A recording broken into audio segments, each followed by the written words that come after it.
Anies itu semua sudah dilakukan oleh atau sedang dilakukan oleh Presiden Jokowi. Jadi basi dong.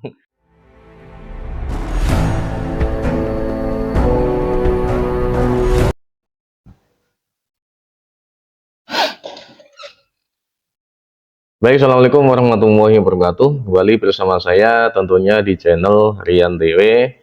Dalam acara Apeksi kemarin, 3 calon unggulan Capres itu diundang.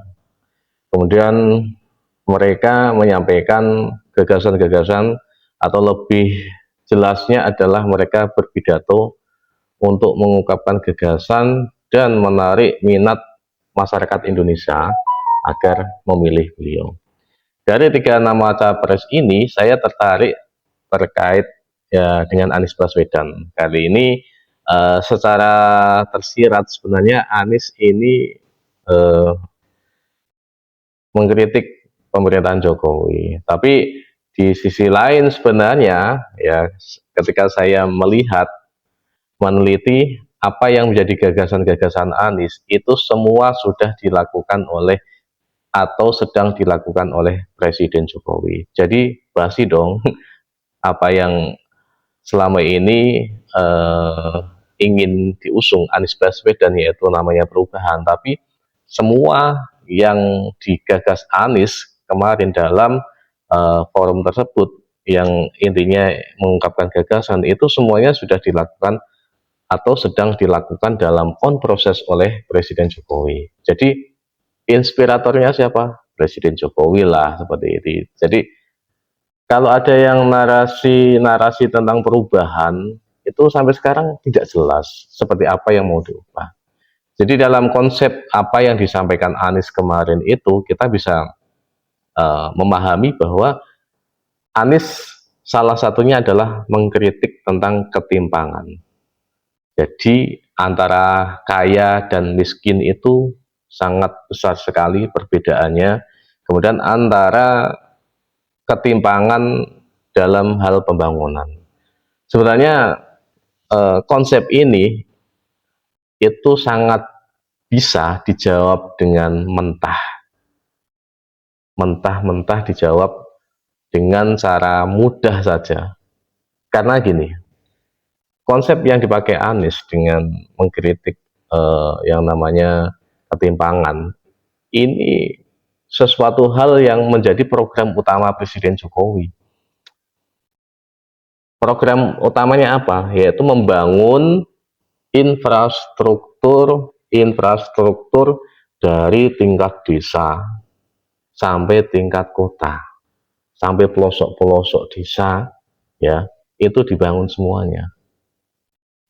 Jadi mulai dari desa kita bisa merasakan, saya sendiri merasakan bahwa di tahun sebelum tahun 2016, katakanlah 2015 ke bawah, itu desa itu minim sekali pembangunan, bahkan kayak seperti tidak ada pembangunan, ya seperti itu.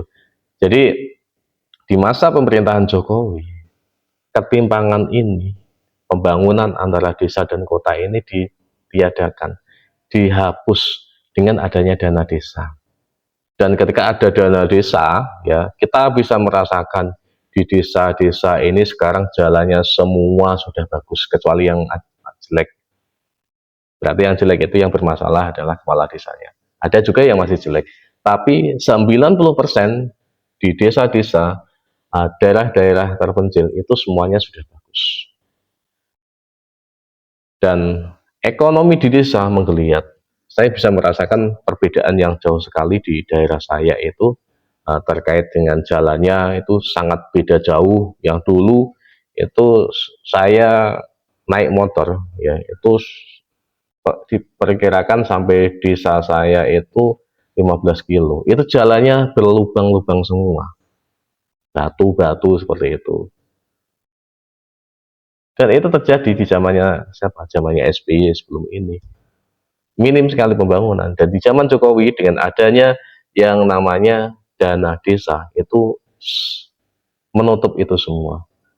Desa-desa jalannya bagus, sekarang ekonominya menggeliat, Sekarang kemajuan ekonomi di desa banyak sekali ya. Di desa itu sekarang sudah kayak kota. Desa itu sudah kayak kecamatan, itu sudah biasa sekarang. Saya bisa merasakannya seperti itu. Sebagai contoh adalah di desa kelahiran saya seperti itu. Sekarang sudah maju, saya pulang itu, wah perkembangannya cepat banget. Banyak swalayan ya di situ. Banyak yang dulu tidak ada angkringan-angkringan, sekarang sudah ada. Kemudian belum ada martabak, sekarang sudah ada. Dan makanan-makanan gerobakan yang dulu tidak ada di desa-desa, yang minim sekali, sekarang ada. Ada makanan-makanan Jepang, kemudian ada kebab segalanya, itu sekarang ada. Beda sekali dengan zaman ketika tahun 2017 ke bawah itu. Karena saya pikir memang salah satu bentuk kemajuan desa itu berasal pertama dari jalannya dulu. Orang kalau jalannya bagus, dia akan merasa nyaman, kemudian ekonomi menggeliat, dan akhirnya sekarang kemajuan di desa banyak sekali. Itu tidak bisa dipungkiri ya, seperti itu. Belum yang lain, masalah kalau ada ketimpangan. Sekarang itu di perbatasan-perbatasan Indonesia, pos-pos perbatasan, itu prioritas Jokowi, karena kata Jokowi, perbatasan-perbatasan tersebut itu adalah garda terdepan RI, makanya harus dibaguskan. Dan sekarang hampir semuanya bagus, walaupun belum semua ya, dan bisa disandingkan atau dibandingkan dengan perbatasan negara yang lain. Itu tidak memalukan, beda sebelum zaman ini ya.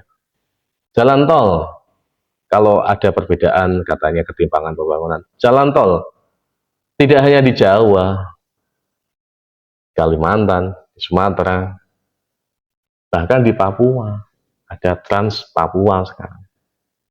Tidak hanya di Jawa kan. Daerah-daerah yang dulu sama sekali tidak dikunjungi oleh presiden-presiden sebelumnya seperti Kabupaten Duga, di masa Jokowi tidak hanya satu kali mengunjungi ke sana, beberapa kali.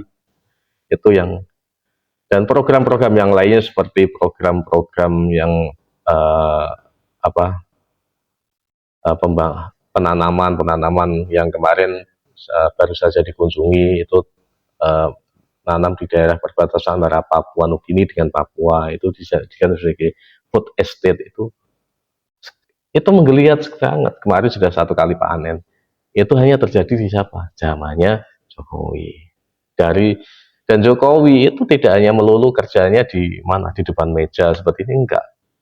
Keliling dari sini ke sana, ke sini ke sana. Di Papua yang dulu daerah yang belum pernah didatangi sama sekali, didatangi Jokowi tidak hanya satu kali, dua kali.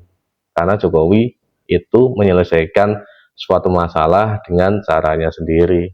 Dia harus tahu, tidak hanya mendengar dari bawahan, ya, kemudian kalau ditipu bawahan pun bisa saja. Tapi Jokowi harus membuktikan bahwa ini, kalau ada pembangunan ini, target selesai ini, dan ketika ada yang namanya peletakan batu pertama, maka Jokowi akan mentargetkan seberapa lama bangunan itu yang dibangun, dan saat peresmian dia pun akan datang. Tidak hanya peresmian, di tengah-tengah sebelum peresmian, di dalam tengah-tengah pembangunan, Jokowi pasti akan melihat survei lagi tentang apa yang dia bangun, seperti itu. Itu sudah.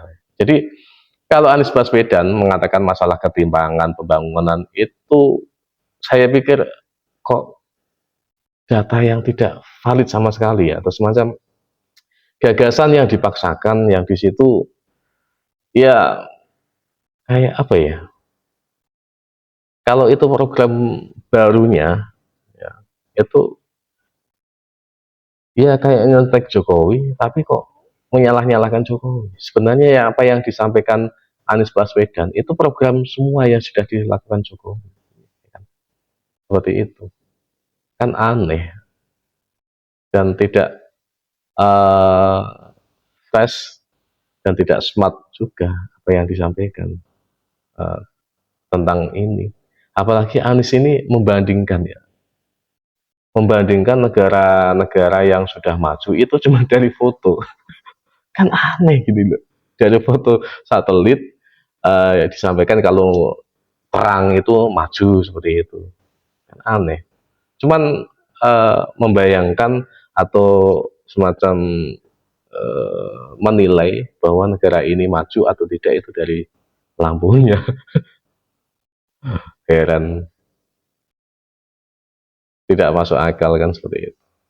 Jadi kalau presiden-presiden yang lain itu ngikut Jokowi lah, kayak seperti Prabowo itu mengunggul-unggulkan Jokowi, memuji-muji Jokowi terhadap pembangunan Jokowi. Kemudian apalagi Ganjar Pranowo itu juga pasti karena satu partai dengan Jokowi. Seperti itu. Dan apa yang disampaikan Anies itu tidak relevan semua. Dan semacam semua yang dipaksakan. Seperti JIS, sebuah bangunan yang dipaksakan untuk sebagai pendongkrak nilai politik Anies Baswedan. Jadinya apa? Jadinya ya JIS yang useless, tidak berguna, yang sudah menghabiskan dana rakyat sampai 5 triliun tapi useless, tidak berguna. Kalau tidak digunakan, dari mana perawatannya itu? Akhirnya nanti kalau sama sekali tidak digunakan, apalagi ini JIS mau direnovasi, mau diperbaiki agar bisa digunakan, ini malah orang yang pendukung-pendukung Anies ini aneh pikirannya. Saya pikir seperti itu. Mereka menyambungkannya, hubungannya dengan politik, katanya seperti itu. Ya, kalau orang pikirannya sudah negatif, sudah kayak terpojok, kalah, apa yang dia punya itulah yang akan semacam dipertahankan terus, walaupun apa yang dia punya itu sesuatu hal yang sebenarnya cacat semua. Seperti itu. Terima kasih dari saya. Assalamualaikum warahmatullahi wabarakatuh.